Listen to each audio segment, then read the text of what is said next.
Welcome to the 5th episode of the Women in CX podcast, a series dedicated to real talk conversations between women in customer experience. Listen in as we share our career stories, relive the moments that shaped us, and voice our opinions as loudly as we like about all manner of CX subjects. I'll be your host, Clare Muscutt, and in today's episode, we'll be talking about the compounding effect of race and gender in traditionally male-dominated environments and the challenges of bringing customer centricity to decisions about technology. Let me introduce you to today's inspiring guest. Our guest grew up in South Wales and has the best accent ever. Her career began in the army and she spent her early years in technology and is now currently head of contact centre sales at Mitel. She's passionate about customer experience being the key to making the right choices and brings a refreshing perspective to tech in the sales industry.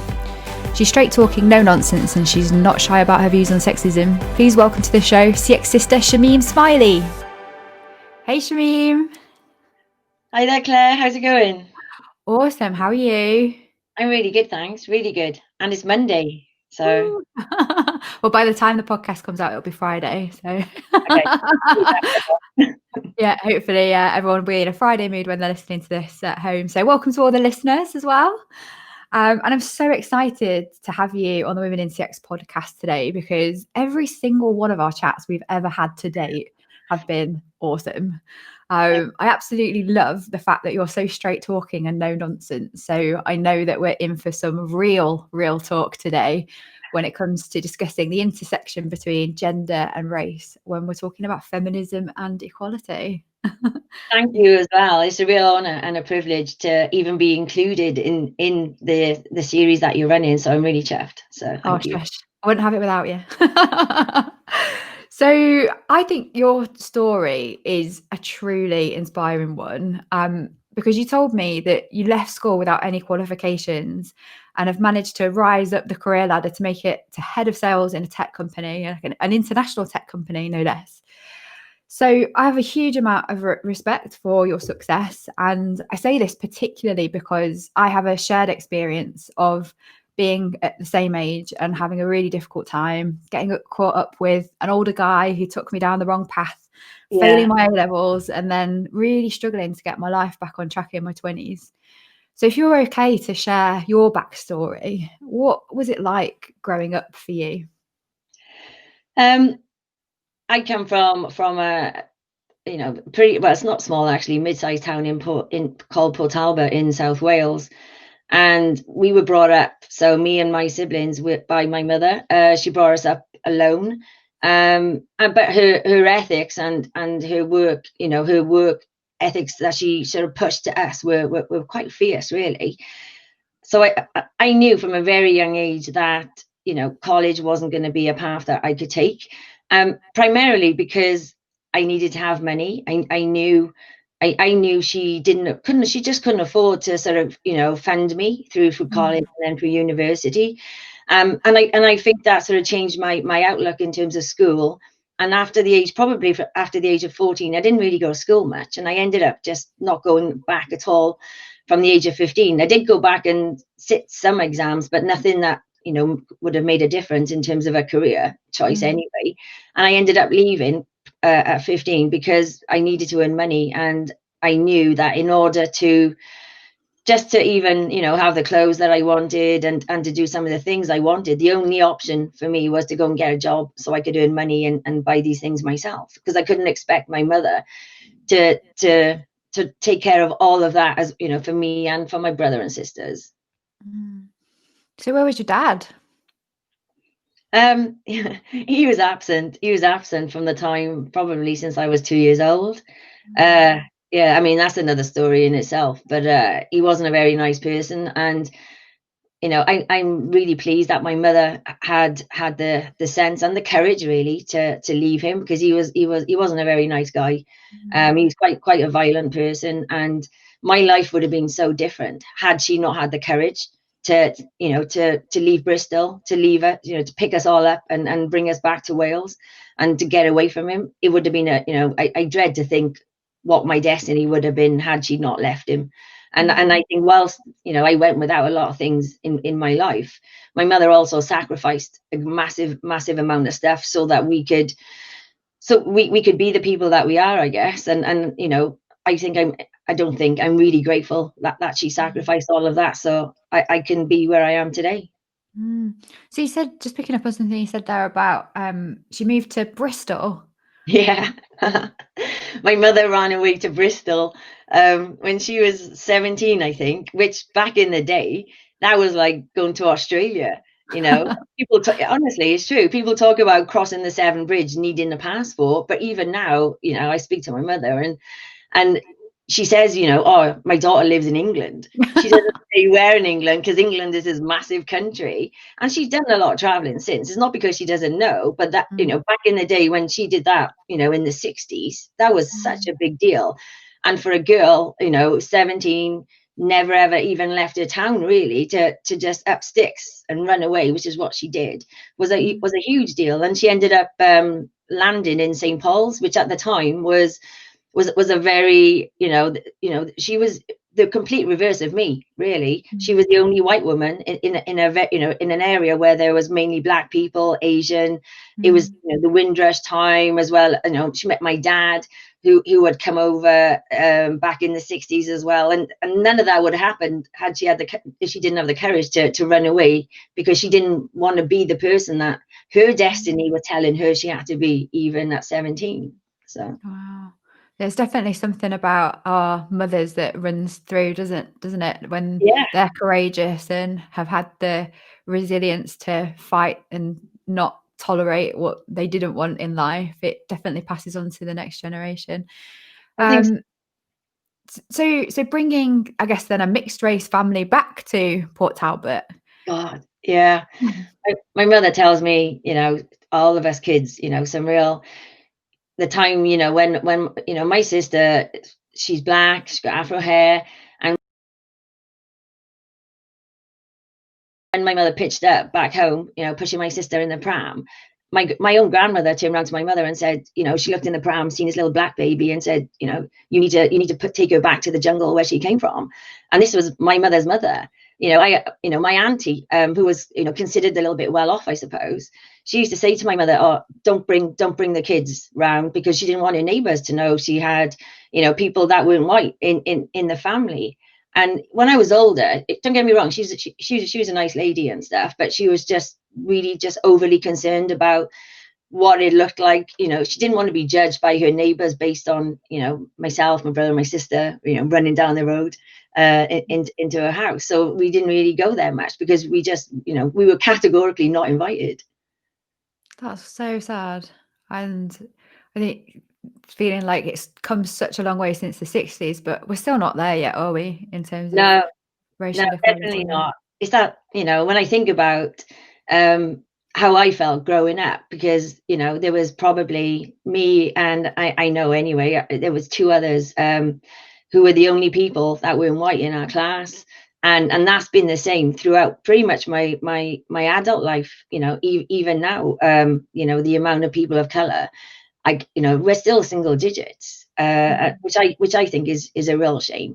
Um, but equally, I know we're taking steps to address that. But you know, I talked to my mother about her experiences, and I do question how much has really changed. I mean, on the face of it, it's changed, but it's the stuff underneath, isn't it? That hasn't changed really. It's the messages that lie underneath the messages, the words that, you know, are not being spoken but are absolutely being felt. That needs to change, and I'm really pleased to see. I feel like the world has really woke, you know, since COVID. I feel like, you know, George Floyd. the whole injustices, the inequalities, not just for people of color, but, you know, for us as women, for anything really. And I think it transcends any minority group. And, you know, there's still too many of it, in my opinion.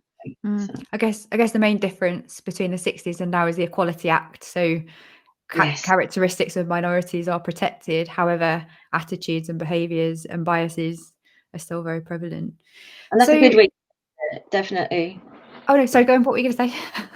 No, it's just I've been on a bit of a journey of self-discovery and awareness, you know, these last couple of months, and I've been learning a lot, relearning about, you know, women's rights, women equality, and just, you know, realizing probably, I don't know why I didn't realize, but realizing that all the things that we're fighting for today, we've been fighting for a bloody long time. And it's still not finished. There's still work to be done. And I'm grateful for the women that went before us to, because they helped us. We wouldn't be doing what we're doing now had they not done what they'd done. And so I'm thankful. And more of us need to do this, in order to fix the things that need to be fixed. You can't be a bystander anymore. We all have to be part of the solution as well as recognizing the problems. There's no point just sitting back. And I want to be part of the solution, which is why I'm really happy to be talking about this today. So. And I'm so glad you're here. Just picking up on what you said there, thinking back like 2 generations. So like my grandmother was one of the first women to ever work in laboratories, and she was on the team that developed penicillin for the war Wow. effort. Yeah, but she Okay. never got any credit for it compared to the men. So if you look in like the annals of history, the guys that were part of that team got recognised and she didn't. And then even my mother's generation, she was told that she shouldn't study academic subjects. She should do like cooking and sewing and that kind of thing. So left her education and became a teacher initially, and went back when I was a small child to become a psychologist and did a PhD and 2 master's degrees whilst I was small, because she was determined to raise herself up too. And I think, the privilege that I've had, having been born in the 80s and grown up in the 90s and 2000s, is night Yeah. and day. But I agree with you, we're standing on the shoulders of all the women that have gone before us and led the path. And yeah, we've got a duty I think to that's keep how I look at it as pushing it. well.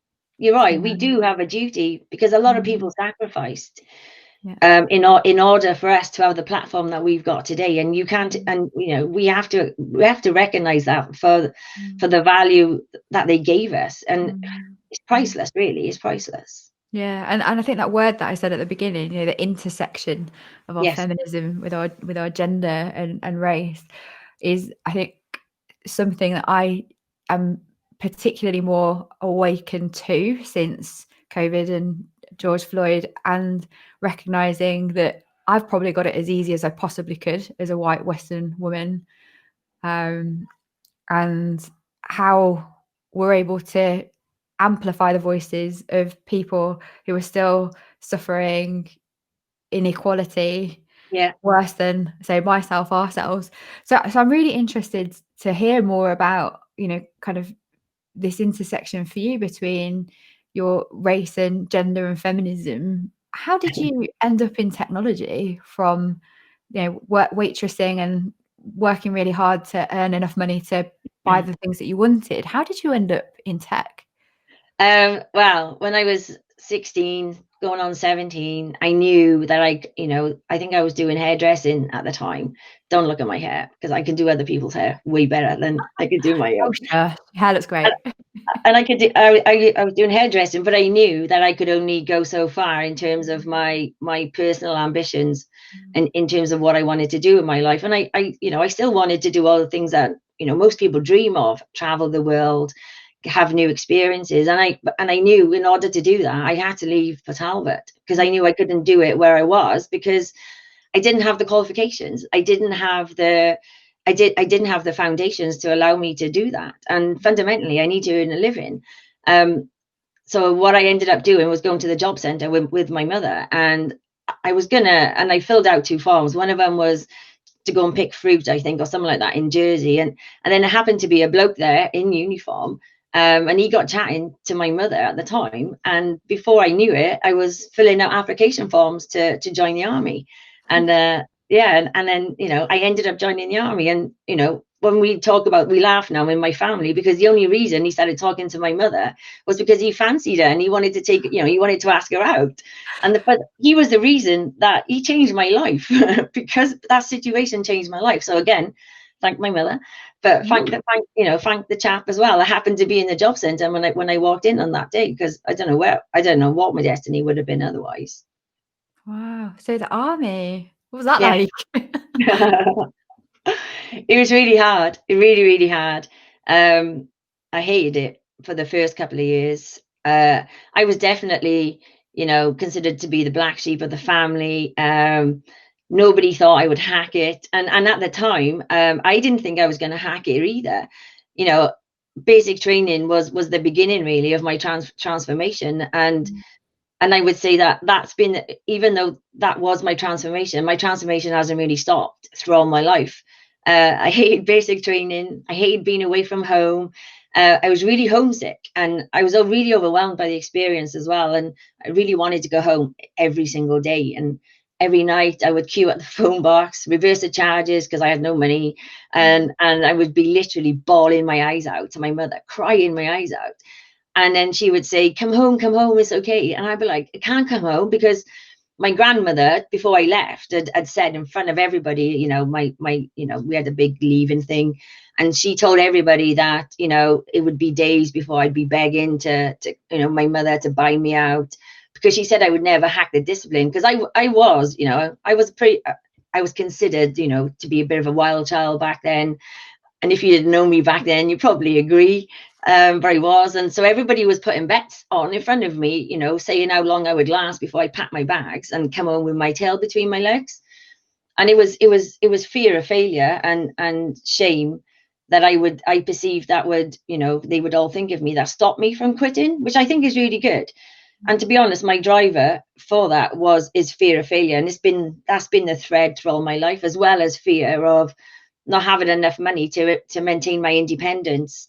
And I've always said to myself that I never want to be in a position where I have to ask somebody else for money so that I can have something that I really want. And I think when I reflect back on my army career, joining the army was probably the best thing I ever did. And then leaving when the army was the second best thing I ever did.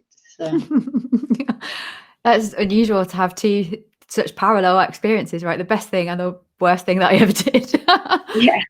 But I can clearly see it was definitely the beginnings of the making of you. So thank you so much for sharing that. I think there were two things that really resonated with me in what you just said. And firstly, I think it was that sense of like 15 to 18 and feeling like I was an actual grown up and being in all these grown up situations that I didn't have a clue how to handle and could have derailed my life. Like, I've got no idea like how I managed to get to where I am now. But looking back and recognizing I was a kid, literally a child. And it scares me to think of the generations today, or if I ever had a daughter, I'd be petrified of some of the things that happened to me at that age happening now. But also like the way that you turned the negativity from the family reaction to your grandma into something that you metabolized into this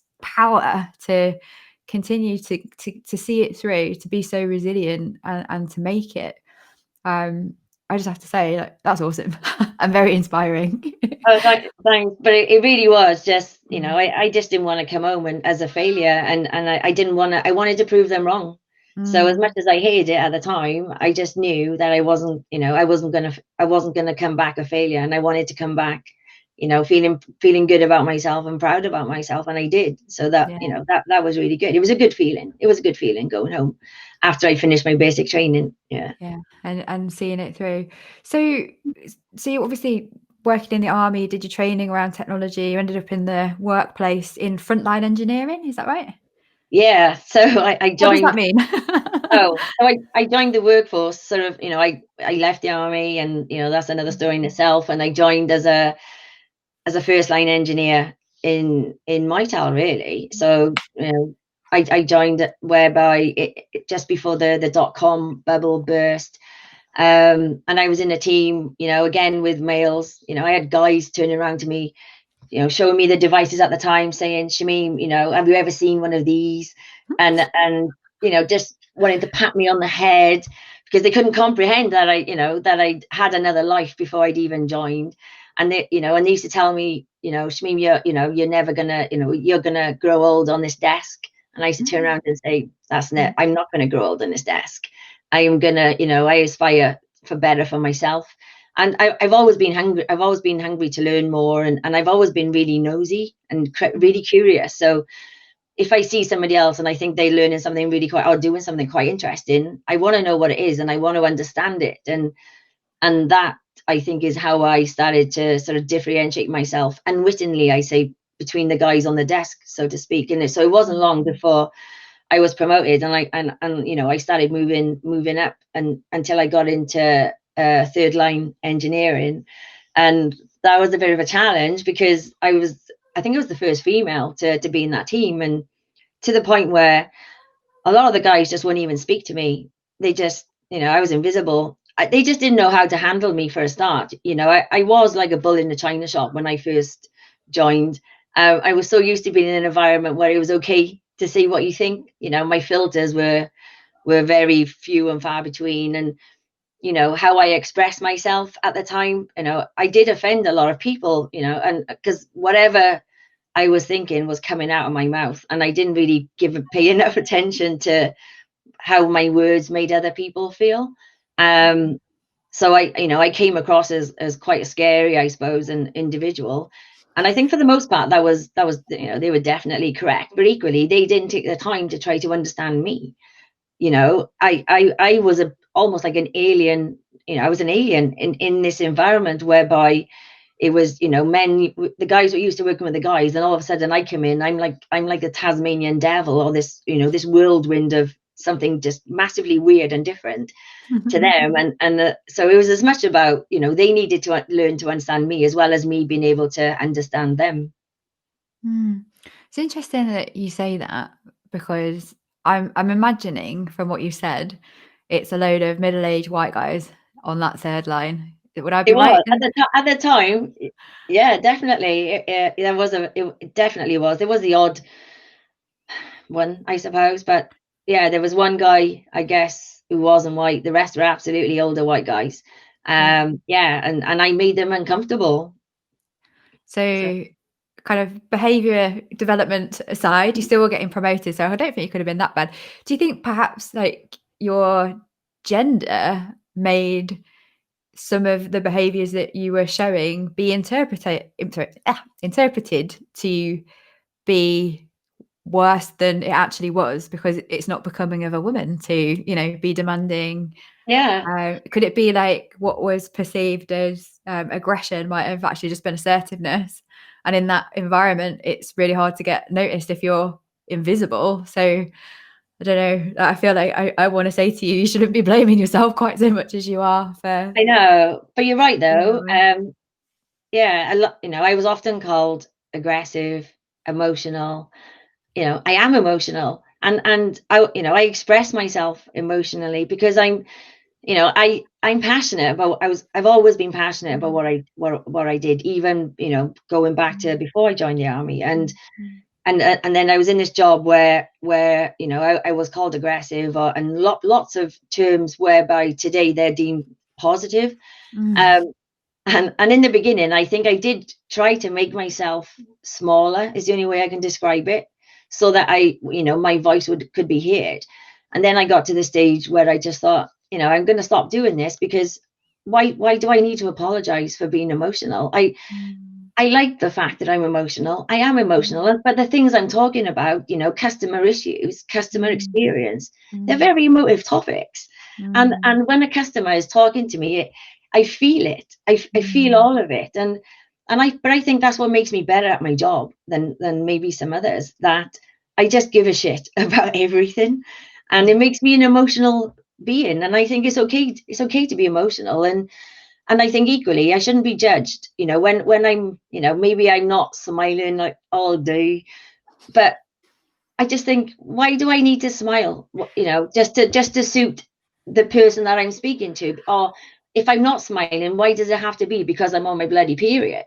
Sometimes I'm just, sometimes I'm saying something and it's not, and it's hard hitting, because that's the situation that we're in. It's got nothing to do that I'm on my period or that I'm emotional. It just happens to be an emotion. It just needed it at the time. Does that make sense? Yeah, totally. But I think you've just hit on the very heart of sexism there, right? So women experiencing emotions being perceived to be a female thing, and it's because we're women we're being emotional, which is bullshit. Yes. Men who display emotions are passionate and have empathy in the workplace, Yeah. rather than it being a negative trait, which drives me crazy. I think it's just even the sexism of, being accused of having PMT when we're not happy about something is Yeah. completely inappropriate and has no place in the workplace. And things like that have been said to me in the past too. And I guess when I was younger, I was also in that mode of making myself smaller to fit in or to match other people's expectations of what a good girl in business should be. And even that point you said about smiling, Yeah. the guys don't get told to smile. I know. And They're not expected to smile on demand or command or just permanently look pretty and sit there. So, I think fair play to you for yet again pulling yourself up by your bootstraps and saying, "Oh, that isn't me. I want more," and finding the courage to be yourself. And, you've got where you are because of your character. And I would never want to see any more filters on you, Shameem. I love your unfiltered wonderfulness. Full stop. I think there'll be some people that don't agree, but I think one of the good things though is that obviously I work in a male dominated environment as a given, and I think, but along the way sometimes I didn't know it or see it or feel it, but I've always had allies, even if they didn't make themselves known to me at the time. They were obviously there, because without that I wouldn't even be here where I am right now. Because I also want to mention that I think we are talking about why women are great in this conversation, and we're talking about CX, but I want to say, but there are shit women as Yes, well. agreed. And I think I've had more than my fair share of really bad women experiences. I think, but I think when I think about the allies part of it, we need, I'm pleased to say that there's enough men out there, Joachim, as an example on this session, there's enough men out there who are playing a massive part, and they're part of the solution in addressing the inequalities, let's say, of between men and women. And I think what attracted me to you in the first place, Claire, was I saw that you're about women, helping other women as well. And that was quite refreshing to me, because I don't see that happening enough in the industries that we work in. Yeah, I agree. And I think that was part of the motivation for me to do this podcast. And Yeah. because there are so many women that want to support other women, Yeah. but we just don't see them visibly. And yeah, I don't know if you agree, but is it perhaps a technology industry orientated thing where women become much more competitive because there seems to be so few seats at the table that that kind of dominance or need to become quite aggressive and male about leadership in perceived scarcity sometimes can be the driving force that holds not only themselves back but other women back too. I don't know if you have any thoughts on that. I'm not sure it's just it's just women in tech per se. When I talk to my friends, people in my network, to my girlfriends, who all work in different industry, they've all got their, when we're sharing stories, they all have a story about another female, let's say, holding them back. Yeah, exactly. And I'm guilty of it as well. I haven't, when I think about my journey and the path I took to here, I think back, not so long ago, I probably adopted, a lot of those qualities as well, which I really disagree with today, because I thought maybe that's what I needed to do. But I really, I in my voyage of self-discovery, I know that's not what you need to do. And when we're talking about emotions, I'm glad to say that I work with, and I have worked with just as many men who are very comfortable with showing, their emotions, and that, humanized, themselves as well as, the conversations that we're all having today. Yeah, I think you're right. And yeah, absolutely. I'm coming across some incredible men since I've started this, Yeah. who are showing their allyship and are telling me, how inspired they are by listening to two women having conversations about topics they just never had an eye into before. So yeah, totally with you, and loving the ally vibe. I guess kind of where are things going to next? So once we've got all of these amazing, strong, confident, powerful women together, and we're sharing stories about like our pasts. I agree with you. I think if I think back, was I always the perfect role model female leader? Absolutely not. When it came to other women, I don't know what it was about my journey and my awakening that meant I didn't feel threatened by women anymore. I don't know. I can't put my finger on it. I don't know when it happened, but I know since the moment that I embraced supporting other women and their success, I got more successful myself too, and it works. And the sisterhood is real. And when we support each other, we're there for each other.